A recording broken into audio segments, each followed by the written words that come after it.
呢個係咪特登調轉黐啊？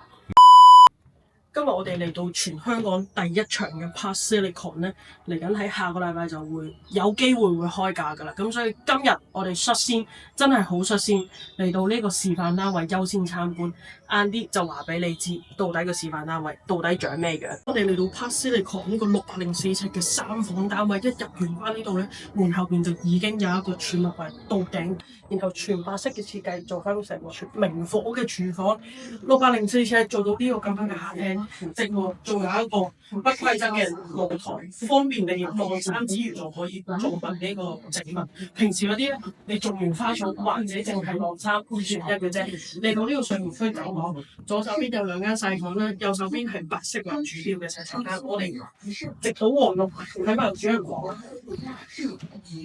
如果你居住人數唔係好多，三邊落床係綽綽有餘，但係當然啦，我哋實際啲靠翻牆擺咧，右邊放埋一個到頂嘅衣櫃，都係非常之敏感，亦都係綽綽有餘。604尺開到呢個職，我哋都有少少驚喜。好，我哋嚟到呢一個重中之重嘅一房，點解話佢重中之重咧？因為你收租租俾學生又得啦，因為下面就係古洞站啦，同時間隔離就係創科園喎，你又可以租俾一啲公司嘅可能小老闆啦，或者員工亦都係可以嘅，因為佢哋可能都係有機會攞嚟暫住。咁我覺得呢一房咧，佢空間用得非常之好，一入玄關位冇任何多餘嘅走廊位，就係一個 L 型嘅小廚房啦。咁雖然你話對比其他一啲兩房嚟講咧，佢嘅廚房相對會比較細，但係你諗下呢間只不過係300尺嘅一房嚟講咧，其實已經好完美咁樣足夠用啦。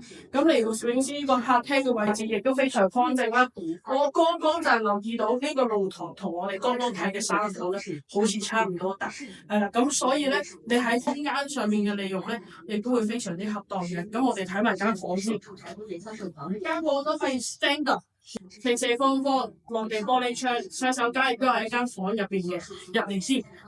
閂埋門，我哋就會見到呢個洗手間。洗手間咧亦都係做得非常方正啦，空間亦都細。我行咗入嚟啦，我假設過自己去洗手間洗手，或者甚至係嚟到呢度沖涼。